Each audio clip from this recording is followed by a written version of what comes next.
တော့မသိရမှာပေါ့ပရိသတ်တွေစိတ်မချရအောင်တခန်းပြီးတခန်းတင်းမာမှုတွေတိုးလာတာကိုမြင်ရနိုင်ပါတယ်အခုလက်ရှိဇာတ်ကြောင်းအရာအိမ်တွင်းဖိအားငွေကြေးအခက်အခဲ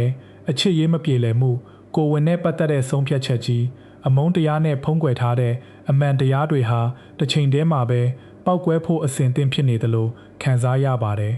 ဒါကြောင့်နောက်အပိုင်းမှာဘယ်သူကဘယ်ဘက်ကိုရက်မလဲဘယ်သူလိရှို့ဝက်ချက်ကအရင်ပေါ်လာမလဲဆိုတာကအဓိကကြည့်စရာဖြစ်လာနိုင်ပါတယ်အရင်ဆုံးစုဘက်က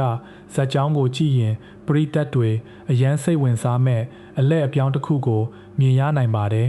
စုကမိသားစုအတွက်အလုပ်လုပ်နေတဲ့မိန်းကလေးတစ်ယောက်ဖြစ်တယ်လို့သူ့အဖေအတွက်ဆေးဖို့အိမ်သုံးစရိတ်ရှင်သန်ဖို့လိုအပ်တဲ့စီးပွားရေးဖိအားတွေကိုသူတစ်ယောက်တည်းထမ်းနေရတယ်လို့အခြေအနေပါဒီလိုအချိန်မှာအချစ်ရေးကလေးသူ့ဘဝထဲတဖြည်းဖြည်းဝင်လာနေပြီဆိုတော့နောက်အပိုင်းမှာစုဟာနှလုံးသားရွေးမလားမိသားစုတာဝန်ရွေးမလားဆိုတဲ့အခက်အခဲကြားမှာပိုပြီးဖိအားခံရနိုင်ပါတယ်သူ့ကိုချစ်နေတဲ့သူဘက်ကစုကိုဒီအလောက်ကနေလွတ်မြောက်စေချင်နိုင်ပေမဲ့စုကတော့လက်လွတ်နိုင်မဲ့အနေအထားမဟုတ်ဘူးဆိုတာပရိသတ်တွေမြင်ရနိုင်ပါတယ်အဲ့ဒီအချစ်ရေးလမ်းကြောင်းမှာလည်းရိုးရိုးချိုမြင်သွားမဲ့ပုံမပေါ်ပါဘူးစုကိုချစ်နေတဲ့သူကသူ့ခံစားချက်ကိုပို့ပြီးပေါ်ပေါ်ထင်ထင်ပြသလာနိုင်ပါတယ်ဒါပေမဲ့စုကချစ်တယ်ဆိုတဲ့စကားတစ်ခွန်းနဲ့အရာအလုံးကိုချက်ချင်းယုံကြည်သွားမဲ့မိန်းကလေးမဟုတ်တာကိုလည်းမြင်ရနိုင်ပါတယ်သူမဘဝထဲမှာချစ်ချင်းထက်ရှင်တန်ရေးကအရင်ရက်တည်နေတဲ့အတွက်နေငါအတွက်ဘာလို့ပေးနိုင်လဲဆိုတဲ့မေးခွန်းမျိုးကိုသူမစိတ်ထဲကနေတိတ်တိတ်လေးမေးလာနိုင်ပါတယ်ဒါကြောင့်နောက်အပိုင်းမှာ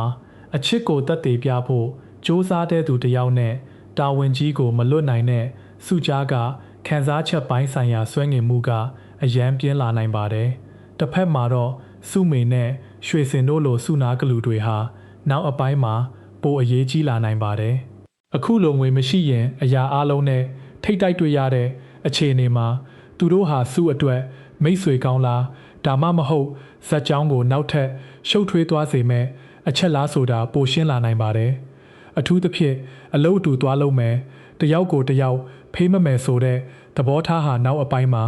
စစ်မှန်တဲ့ကုညီမှုအဖြစ်ပြောင်းလာနိုင်တယ်လို့မတော်တဆပြဿနာတစ်ခုကြောင့်တန်တရာတက်เสียလည်းဖြစ်လာနိုင်ပါတယ်ပရိသတ်တွေကသူတို့ကစုဘက်ကတကယ်ရက်မလားဆိုတာကိုသတိထားဆောင်ကြည့်ရနိုင်ပါတယ်ခင်ချိုဘက်မှာလည်းပုံမတင်းမာတဲ့မိသားစုဖိအားကိုမြင်ရနိုင်ပါတယ်သူနဲ့အစမရဲ့သားကြားကဆက်နွယ်မှုကိုဖျက်တောက်ဖို့အမိန့်ပေးခံထားရတဲ့အခြေအနေဟာနောက်အပိုင်းမှာပိုပြီးဆိုးရွားသွားနိုင်ပါတယ်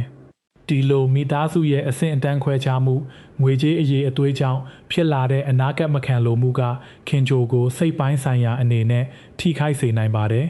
ပရိသတ်တွေက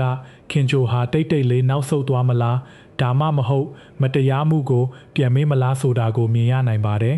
အထူးသဖြင့်အဆင့်အတန်းမတူလို့ဆိုတဲ့စကားလုံးတွေဟာနောက်အပိုင်းမှာခင်ချိုရဲ့ဆုံးဖြတ်ချက်ကိုပြောင်းလဲသွားစေနိုင်ပါတယ်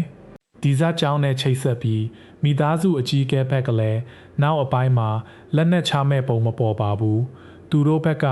ခင်ချိုကိုတိုက်ရိုက်ဖိအားပေးလာနိုင်တယ်လို့ခင်ချိုနားကလူတွေကိုပါအန်ဒီရဲ့ပေးမဲ့သဘောမျိုးနဲ့ချင်းချောက်မှုတွေပိုကျန်းလာနိုင်ပါတယ်ဒါဟာခင်ချိုတယောက်တည်းကိုသာမဟုတ်ပဲသူ့မိသားစုသူချစ်တဲ့သူတွေသူနားကအားနည်းတဲ့လူတွေကိုပါထိခိုက်စေနိုင်တဲ့လမ်းကြောင်းတစ်ခုဖြစ်လာနိုင်ပါတယ်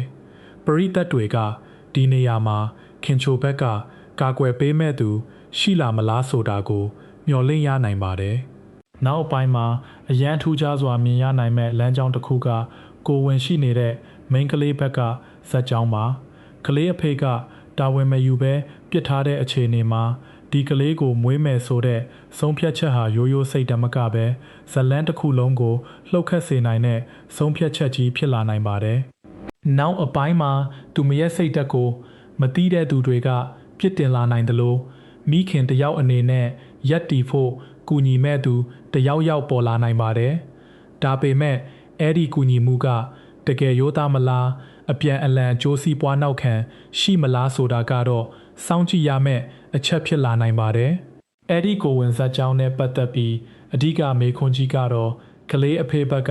ပြန်ပေါ်လာမလားဆိုတာပါပဲနောက်အပိုင်းမှာသူဟာတာဝန်ယူဖို့မဟုတ်ပဲကိုယ်ကုံတိတ်ခါကိုကာကွယ်ဖို့တက်သေးအထောက်ထားတစ်ခုခုကိုဖျောက်ဖို့ ဒါမှမဟုတ်အပြစ်ကိုတခြားသူပေါ်တွန်းချဖို့ပြန်ပေါ်လာနိုင်ပါတယ်။အဲဒီခါမိန်းကလေးဘက်ကအရင်လိုငြိမ်ငြိမ်နဲ့မဲ့ပုံမပေါ်တော့ပါဘူး။သူမဟာသူ့ကလေးအတွက်ရဲရဲဝံ့ရက်တီလာနိုင်တယ်လို့အခုထိမပြောရသေးတဲ့အမှန်တရားတစ်ခုကိုပါထုတ်ပြောလာနိုင်ပါတယ်။ဒီနေရာဟာနောက်အပိုင်းရဲ့စိတ်လှုပ်ရှားစရာအကောင်းဆုံးအချိန်တစ်ခုဖြစ်လာနိုင်ပါတယ်။အခြားတစ်ဖက်မှာမင်းငါသားကိုဘဲလိုလှုပ်ထားတာလဲဆိုတဲ့မိခင်ရဲ့ဒေါသပြင်းပြတဲ့မေးခွန်းကနောက်အပိုင်းမှာအခြေအနေကိုပိုဆိုးသွားစေနိုင်ပါတယ်။သူမဖက်ကမျက်ရည်နဲ့အဆုံးတက်မဲ့အစားအမှန်တရားကိုတကယ်လိုက်ဖော်ထုတ်ဖို့ဆုံးဖြတ်လာနိုင်ပါတယ်။ဒီလိုဖြစ်လျင်သူမဟာမိသားစုအတွင်းဖုံးကွယ်ထားတဲ့ဆက်နွယ်မှုတွေမတော်တဆလို့ထင်ရတဲ့အရာတွေရဲ့နောက်ွယ်ကရည်ရွယ်ချက်တွေကိုတဆင့်ချင်းဆွဲထုတ်လာနိုင်ပါတယ်။ပရိသတ်တွေကအပြစ်တင်ခံနေရတဲ့သူကတကယ်အပြစ်ရှိသူလားဆိုတာကိုပြန်ပြီးမေးခွန်းထုတ်လာနိုင်ပါတယ်။ဒီနေရာမှာဒေါ်ချိုရဲ့အခန်းကဏ္ဍကလည်းပိုလေးလာနိုင်ပါတယ်။ဒေါ်ချိုကိုကာကွယ်ပြောတဲ့အတန်တွေရှိနေသလိုသူ့အပေါ်တန်တရားရှိတဲ့အမြင်တွေလည်းရှိနေသေးတာကြောင့်နောက်အပိုင်းမှာဒေါ်ချိုဟာတိတ်နေမလားဒါမှမဟုတ်သူသိထားတာတွေကိုထုတ်ပြောမလားဆိုတာအရေးကြီးလာနိုင်ပါတယ်။တကယ်လို့ဒေါ်ချိုကတိတ်နေရခြင်းဟာတယောက်ယောက်ကိုကာကွယ်နေတာဆိုရင်အမှန်တရားထွက်လာချိန်မှာအရန်ကြီးမားတဲ့အံ့အားသင့်မှုဖြစ်လာနိုင်ပါတယ်။ဒါပေမဲ့သူမဘက်က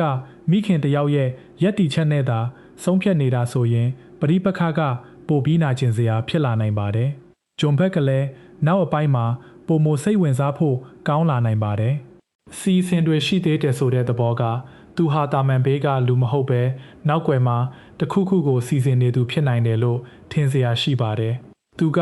ကူညီမဲ့သူလားအခြေအနေကိုထိန်းချုပ်ဖို့စ조사မဲ့သူလားဒါမှမဟုတ်တစ်ဖက်ဖက်ရဲ့လက်နက်တစ်ခုအနေနဲ့လှုပ်ရှားနေသူလားဆိုတာနောက်အပိုင်းမှာပိုပေါ်လွင်လာနိုင်ပါတယ်။အထူးသဖြင့်မိသားစုတွင်ပြဿနာ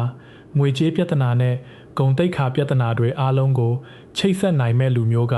ဂျွန်ဖြစ်လာနိုင်ပါတယ်။ပရိသတ်တွေစိတ်မချရအောင်လုံနိုင်မဲ့နောက်တစ်ချက်ကတော့ဆေးရုံနဲ့ဆရာဝန်ဘက်ကအခြေအနေပါ။ဦးခေါင်းတန်ရလိုတင်းမာတဲ့အချက်တွေထွက်ပေါ်ထားတဲ့အတွက်နောက်အပိုင်းမှာအရေးပေါ်သတင်းတစ်ခုကိုမြင်ရနိုင်ပါတယ်။တယောက်ယောက်ရဲ့အခြေအနေကမထင်မှတ်ပဲဆိုးလာနိုင်တယ်လို့အဲ့ဒီတန်ရာဟာမတော်တဆမဟုတ်ပဲတယောက်ယောက်ရဲ့လက်ချက်ဖြစ်နိုင်တယ်ဆိုတဲ့တန်တရားလည်းပိုတက်လာနိုင်ပါတယ်။ဆရာဝန်ပြောမဲ့စကားတခွန်းက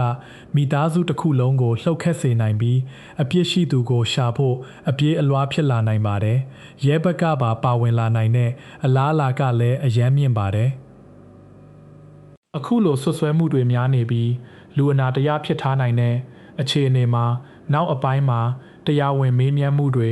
ရဲစခန်းသွားရမယ့်အခြေအနေတွေဘယ်သူကဘယ်သက်တွေကိုပြမှာလဲဆိုတဲ့တင်းမာမှုတွေမြင်ရနိုင်ပါတယ်။ဒါပေမဲ့ဇလန်းပုံစံအရအမှန်တရားကရဲလက်ထဲမရောက်ခင်မိသားစုအတွင်းကလူတယောက်ယောက်ကဖုံးကွယ်ဖို့စ조사လာနိုင်ပါတယ်။